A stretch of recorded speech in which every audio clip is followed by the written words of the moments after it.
class. We are one of the main characters in the Bible. As Stephen and also as Paul would say in the book of Acts, he's a man after God's own heart.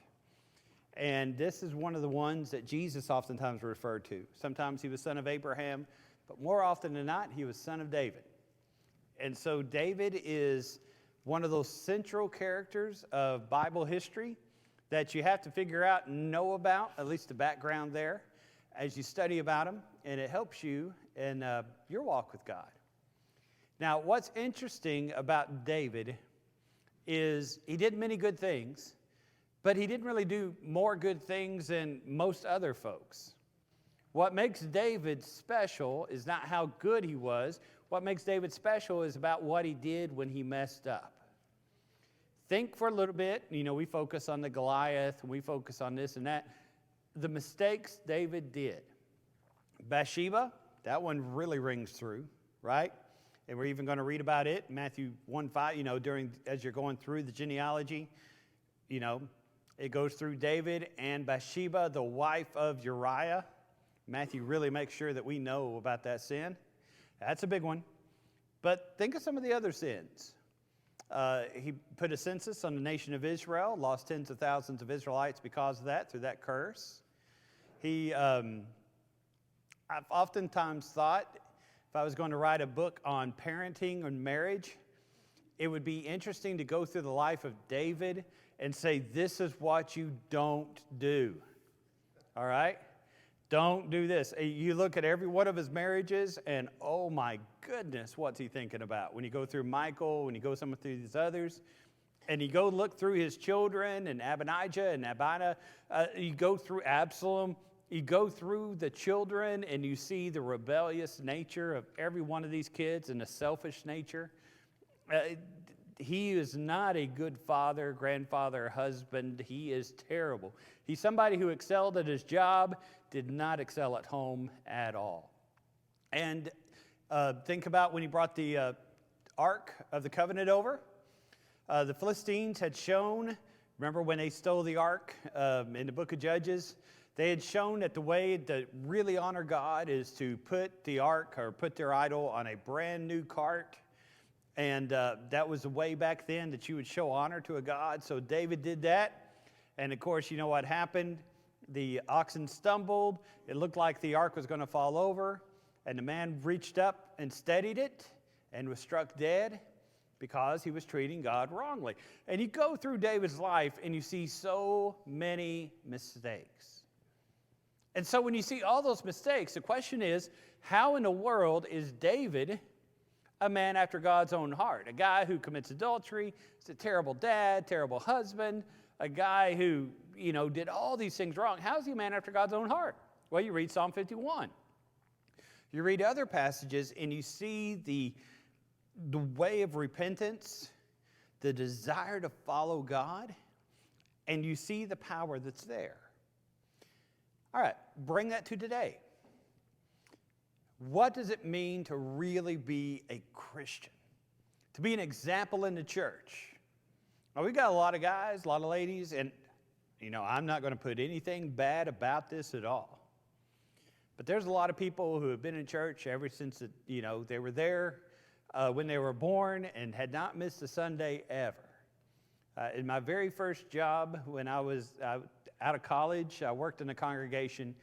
And the guy I worked with, his name was Charles Tharp. He's passed on to his reward.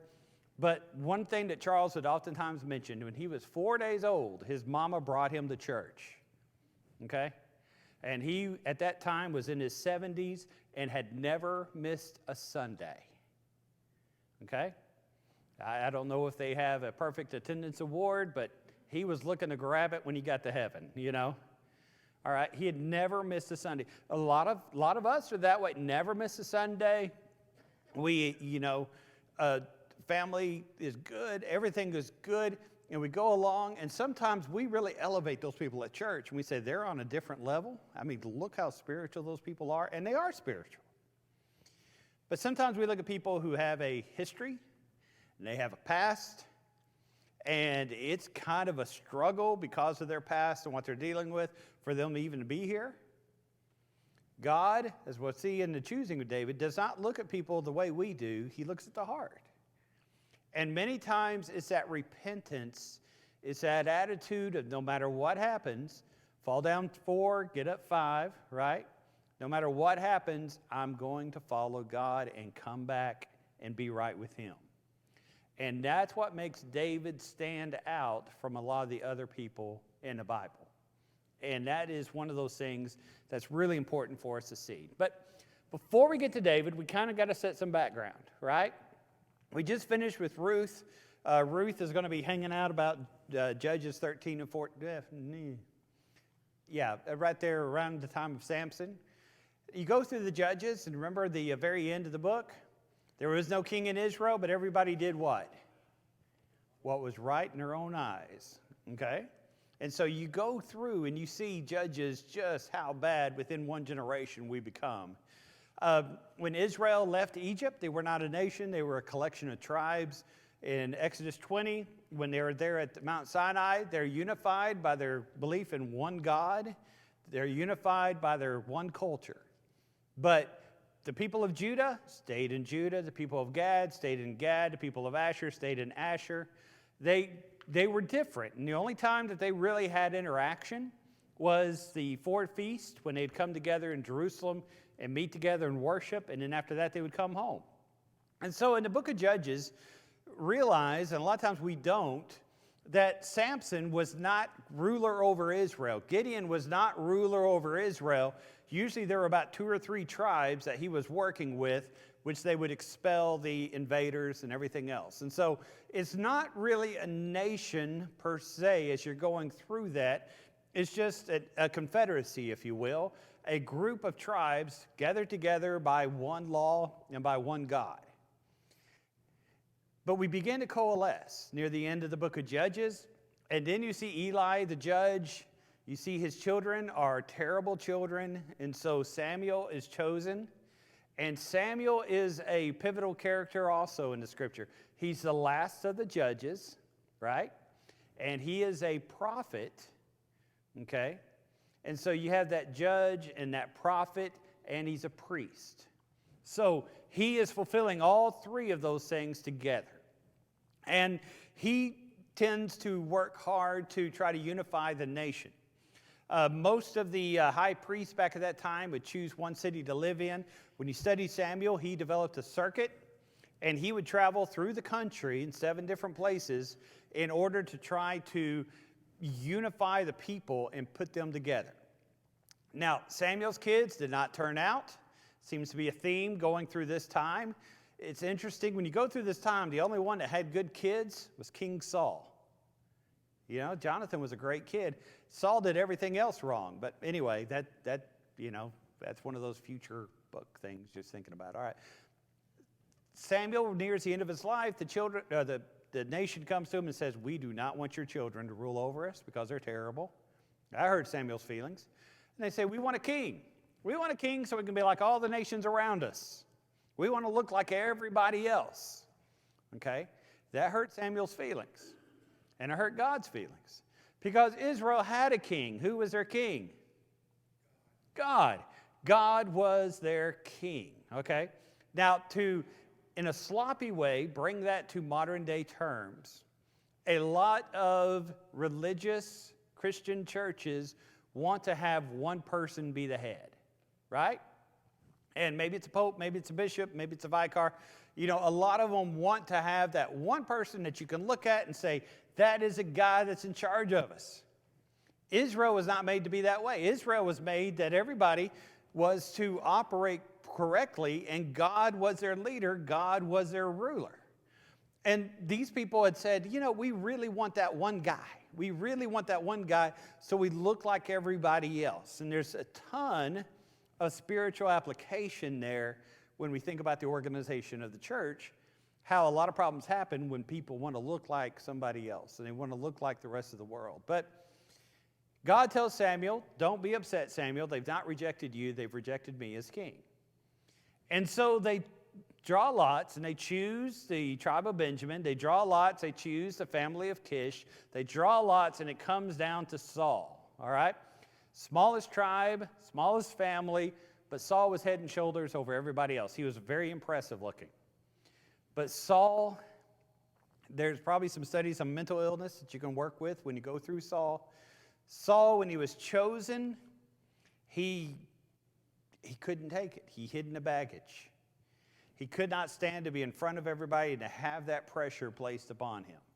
But they choose him, they bring him out of the baggage, they place the crown on him, and they say, you're going to be king. So here goes Saul. He wins a battle or two, and one battle against the Philistines, and he does pretty well. But Saul does not have the heart to be what God's people need. He looks good, he sounds good, he fights good. The heart is not there. And so there are times where God will tell him to go do something, go and, destroy the Amalekites. And he goes and he destroys most of the Amalekites, but he keeps King Agag to sit at his table. He keeps a lot of the flock. He doesn't kill everything like he's commanded. And so Samuel, gets angry at him. Samuel chastises him. Why are you not doing what you should do? One time they're getting ready to battle against the Philistines, and Saul is stressed because before you can go to battle, you've got to offer a sacrifice to God. And Samuel is not there when Saul wants him there. Saul begins thinking in his mind, everything's going to fall apart. I'm not ready yet. Everybody's going to run away. I'm not going to be able to fight this battle. What am I going to do? And so because Samuel's not there, he offers his own sacrifice. Samuel shows up. And of course, being from the tribe of Benjamin, he's not allowed to offer a sacrifice. That was only given to the people of the tribe of Levi. And so Saul is rejected as king. Now we have to choose a new king. And so Samuel is sent down to Judah, to the house of Jesse. Begins looking at all the boys. They're pretty impressive boys that are there. God says, nope, not there. God does not look at the outside. He looks at the heart. He wants the heart this time. And so the boy, the youngest boy who is out keeping sheep, is brought in. This is him. He's anointed. He is crowned king of Israel. And then he's sent back out with the sheep. Kind of funny. Go back doing what you were doing. It would be 15 years until he'd become king. Saul is still in charge for 15 years. Of course, we go through that period where he's chasing after David. He's worried about his own children not being loyal to David instead of him. And finally, at the end of his life, he is fighting a battle against the Philistines. It's not going well because the Spirit of God has left him. And he asks his armor bearer to kill him. His armor bearer says, you're anointed by God. I can't kill you. So Saul kills himself. His body is exposed until finally some people from Gath-Hebron come and take the body and they bury it. So Saul did not work well. We've got David. David is a young man, faces against Goliath, and he wins. Now we make a lot of focus on Goliath. How tall was he? Okay, about 9 feet, 6 inches, all right? Take Dan Hall, add about 1.5 feet to him, all right? It's a big man. He is carrying between his shield and his spear and whatever, he's carrying close to 200 pounds of equipment. That's more than most of our soldiers are allowed to carry when they're doing their ruck, when they're doing their travel and training and such. He carries a lot, which shows a lot of core strength going on there because, of course, it's very hot. The conditions are very primitive. He is a powerful man.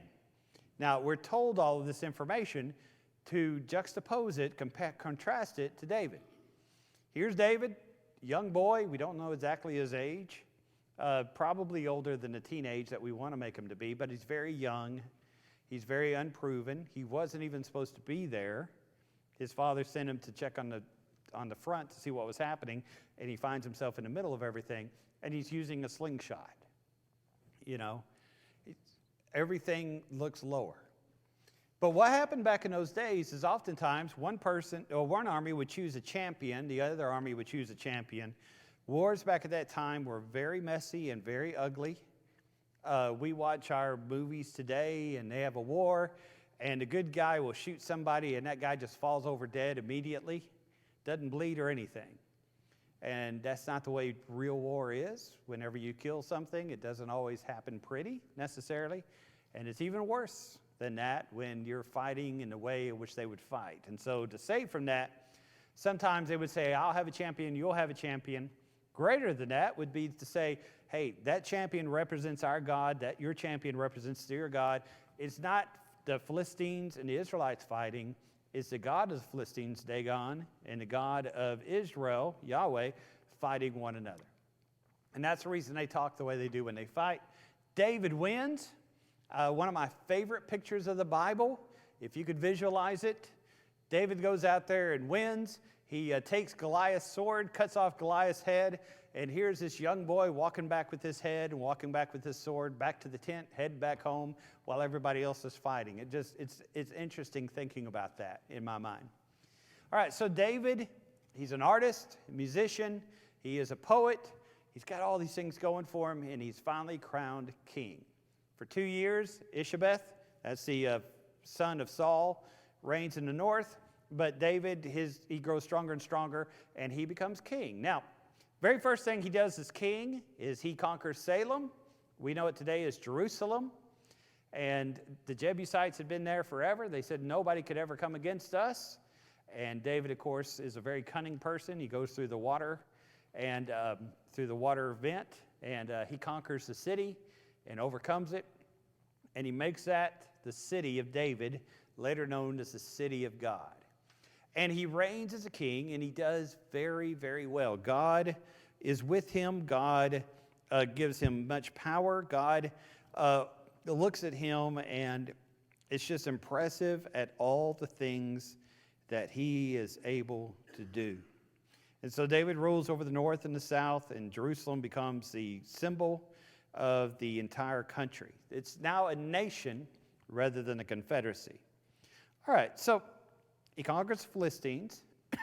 He brings the Ark of the Covenant to Jerusalem, and he always seeks God's guidance. Let's talk about Philistines just for a second, just as a side note. Philistia, they were Hellenistic or Greek in background. Most people who are archaeologists who study this sort of thing say they originally came from Cyprus. But when they came, what you'll notice is they came in nation states. You know, you study Greece, and Greece wasn't really a nation. You had Athens and Sparta and Corinth and things like that. That's how the Philistines worked. The Philistines, when they showed up, were more advanced with technology. And that's why when Saul and David were fighting against them, they would sometimes have to buy their weapons from the Philistines. And that didn't work very well. But they began to be a trouble to Israel about Judges 13. And so Samson, as he's born, God says he's going to begin to offend the Philistines. He's going to begin to bring that freedom. And from Judges 13 all the way through 2 Samuel, you see the battle. It's a constant battle between Israel and the Philistines. And finally, David wipes them out. They'll still be around, but they're never a major power because David finally destroys the Philistines and gets rid of all their technology and all their influence over them. So that's a big deal that he does that. So, life is great. David's getting to be an older man. And in the season where all the armies go to fight, David stays home. All right? See some issues there, right? And as he is there home, he notices a woman who is bathing. All right? Looks upon her, lusts after her. Her name is Bathsheba, and she is the wife of Uriah the Hittite, who is one of David's 30 strong men. One of the men who was with him in the desert, one of the men who has always been his most loyal follower, one of the men who has always been his greatest helper. He sees that wife and he begins to lust after her. Now, how many wives did David have? At least 7. Okay? So you got 7 wives. Now, of course, Michal and him had some big time issues, but she seems to have still lived in the harem. 7 wives, but here's this one that belongs to my best friend. And he decides he has to have her. What the king wants, the king gets. Bathsheba comes. They commit adultery. And now Bathsheba's pregnant. Yes, ma'am, Marilyn? Why did they think it's okay to have more than one wife back then? Ooh.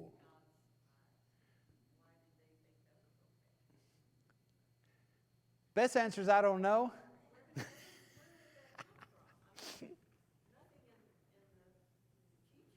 Nothing in the teaching comes to that. Yes. You'll go back to, is it Lamech in Genesis 5? One of the sons of Cain, as you go down through there, Lamech gets 2 wives. And he brags about it because that shows his power and his strength.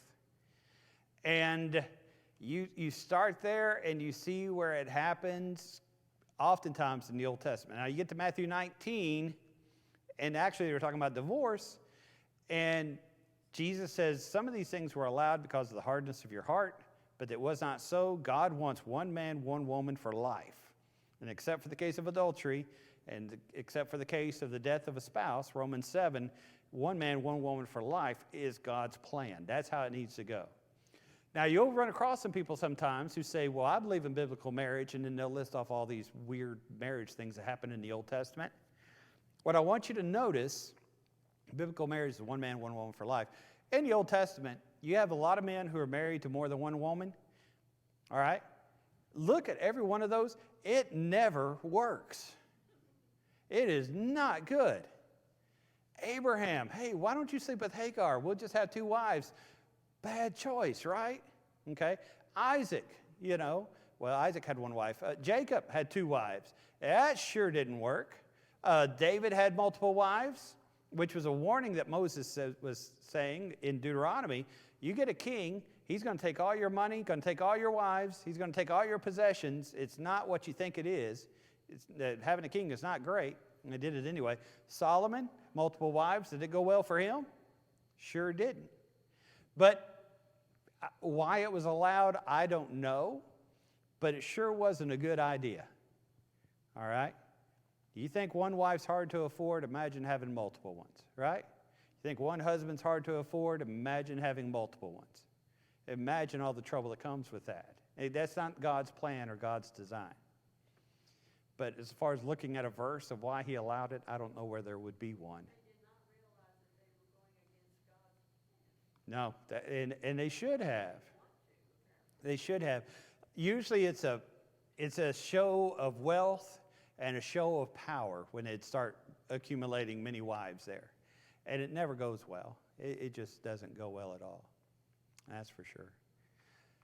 But here we are with Bathsheba. She's pregnant. Now a king can do what he wants. A king can make everybody wear blue if he wants to. He's king. He's in charge, okay? And so back in this day, in this time, in this world, if a king wanted somebody's wife, he'd snap his fingers and he had somebody's wife. That's the way the rule worked. You didn't have a parliament or anybody who said, I don't want you to do that. But David has sinned against God, and he recognizes God's actually in charge. But I don't know if that's what he's thinking about. David realizes he's got to keep up a facade among the people. So, bring Uriah home. Uriah, you need to sleep with your wife. I'm giving you a break from the battle. Uriah says, all my men are fighting. They're not at home with their wives. I'm sleeping on the porch.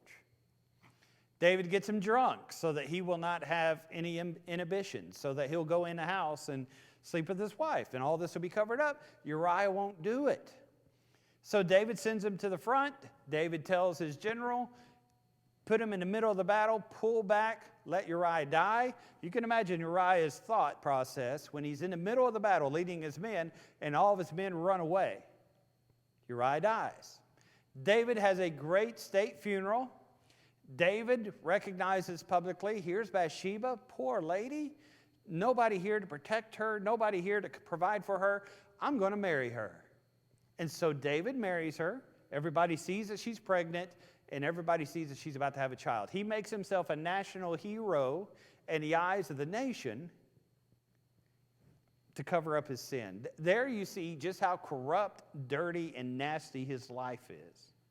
And there's a lot of times people who are very spiritual people, even preachers, not all preachers, but very spiritual people, when on the outside they look so holy and look so religious, Sometimes they're compensating. Sometimes they're hiding stuff.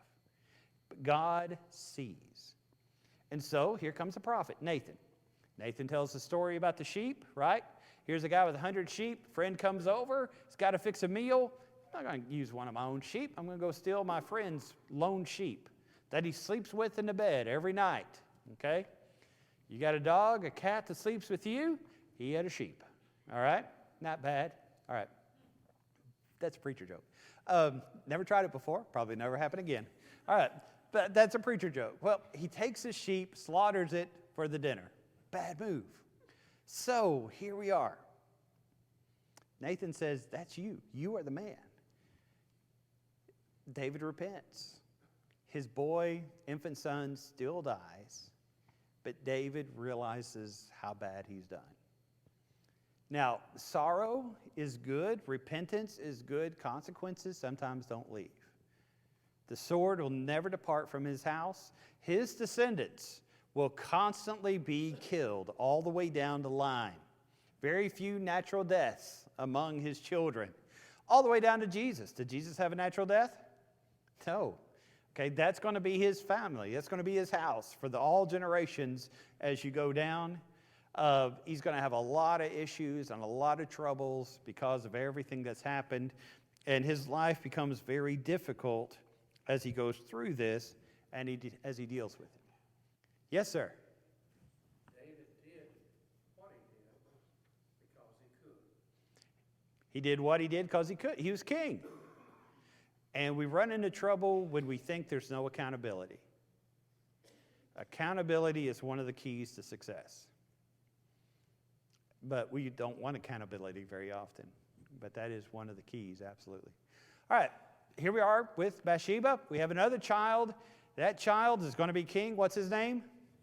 Solomon. All right, so you run through the book of Matthew and you see right before David, because he's going backwards, Solomon. Solomon's who the kingdom is going to come through. Now you run through Luke 3, you run down his, you see David and Bathsheba's third child. The first child died, second child is Solomon. The third child is named Nathan. All right? Who did they name that third child after? The prophet who confronted David. That's fascinating to me. It's not anywhere else in the family line. It's not a family name. The Hebrews loved family names. Nathan. So you see there David's mentality there. Okay? I want somebody who stands up for what's right. Want somebody who goes. As we near the end of David's life, he realizes he needs to honor God. And he says, I live in a palace. I have a capital city here. God's living in a tent. So I need to build a house for God.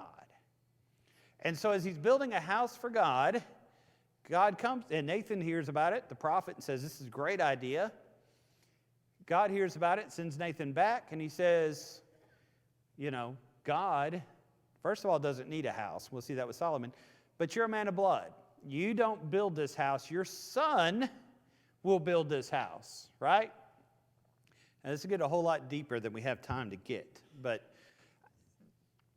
if you want to chase a rabbit through the Old Testament, find where God ever authorized the temple.